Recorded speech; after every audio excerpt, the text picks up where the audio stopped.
Today we're going to be working on dot plots and measures of center. So the first thing we're going to do is work on going through the notes and the examples on pages 12 and 13 in your packet. A dot plot, by definition, shows the frequency of data on a number line. It is best to use a dot plot when you do not have a lot of data. Can you imagine setting up a number line and putting hundreds of X's or hundreds of dots on it? Now it's called a dot plot, but you can use X's or dots. So for example, you will see often also people will use dots like this, or they can use X's like they did in this examples, but both are referred to as dot plots. You need to write down the definition for dot plots. If you need more time, pause the video before going on. Okay, the distribution of a dot plot shows the arrangement of the values of a data set. A symmetrical graph shows the same number of points below and above the middle point. So for example, symmetry is something you started talking about in kindergarten. And when you talked about it in kindergarten, you probably talked about a butterfly. So if I take this data set and I split it down the center, this half is symmetrical to this half. So one half is the reverse of the other half. Okay, so closest to the line we have the tallest bars. So that's what makes this symmetrical. All right, make sure you write the definition of symmetrical and draw yourself an example. Push pause so you have enough time to do that. Okay, now the next thing we're going to look at is skewed right. This dot plot is skewed right if most of the data are clustered on the left or lower half of the data values. So it's skewed, and the reason we say right is because there is not many on the right side. So if you look at this, there is a lot more data on the left than there is on the right. And since the right doesn't have much, we say skewed right. Write down your definition and draw yourself an example. Pause the video so you have enough time. So this one is skewed left. A dot plot is skewed left if most of the data are clustered to the right or to the higher values. So if you look at this example, a lot more here, not much here, and it's skewed left because the left side does not have much data. Okay? Now they're also showing here, there's a cluster of data together. The gap, we have a space here where there aren't any, and the peak, that's the highest point. Go ahead and get your definition for skewed left written down and draw yourself an example. Pause the video if you need more time. Okay, measures of center. There are multiple kinds of measures of center. The most commonly used ones are mean and median. Okay, data sets have many numerical values, and you can summarize the data with one number called the measure of center. The mean and the median are measures of center. So we talked earlier this week about how to find the mean and the median. You want to use the median if the data is skewed. If the data is not skewed, then you want to use the mean. So we need to be able to look at data and see which one makes more sense. All right, write down the different measures of center, and then we'll be ready to start with example 1. Okay, so on this example, on this dot plot, it says which measure of center would best represent this data. So I want you to look at it. All right.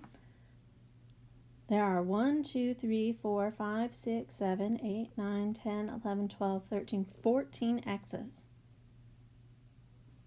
So this right here would split 7 on each side. Do they look symmetrical?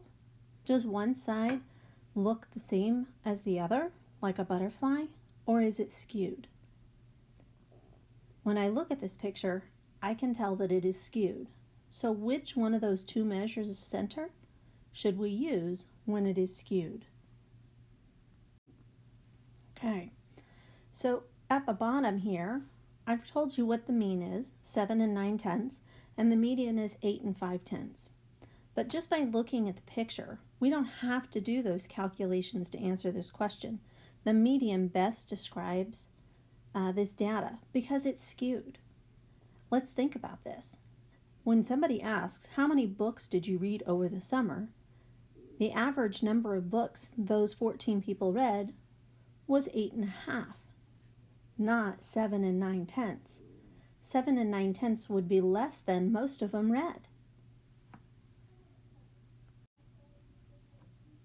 Okay, now let's look at example 2. It says, what measure of center would best represent this data? So let's look at the picture. Okay, if I were to split my x's down the middle, be right through the middle of that line there. So does it look symmetrical? Does it look like a butterfly, the same on both sides? If it does, it's symmetrical. If it doesn't, it's skewed. So in this particular one, it is symmetrical. Because it is symmetrical, which measure of center should we use? Okay. Now, because it is symmetrical, the mean is the best. And their slide here says the mean, the median, and the mode. But in reality, all of them work because the mean and the median are both 70. But the mean is the best when you have symmetrical data. Okay, so we're going to fix their notes here. So the mean, shouldn't have crossed out the word best. Best represents the data because it's not skewed.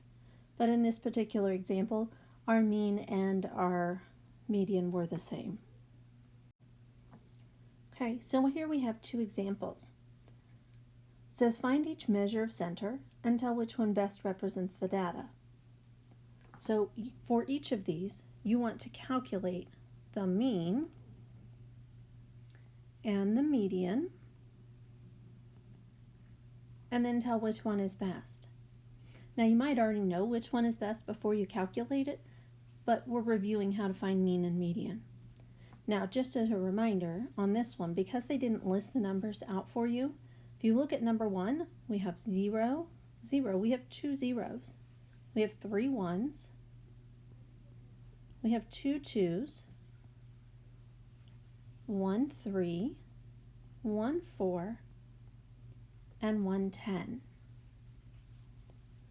And then on this one down here, we have a 0, a 1.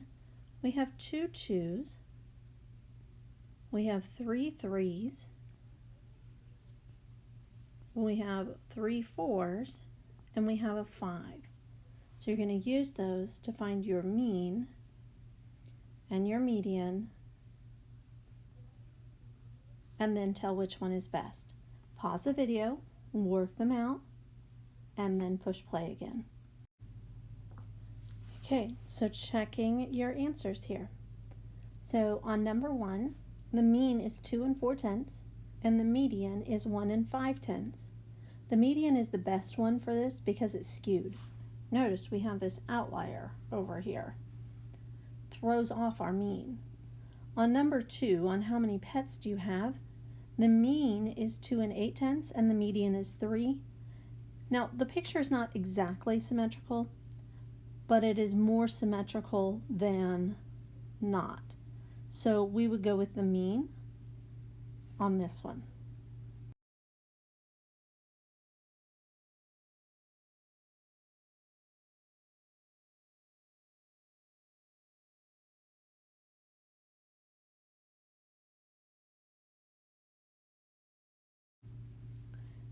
Okay, I want you to skip over to page 17. On page 17, there are 5 questions for you to answer today about this dot plot. Now, in addition to that, I need you to do one other thing that we're going to need for tomorrow's assignment. Up here in the top corner, should you draw a circle, and inside that circle, I want you to put how many pets you have, because we're going to create a dot plot tomorrow from the answers I get. So I have 1 pet, so I would put the number 1 inside that circle. This is the only page I need you to turn in to Schoology today.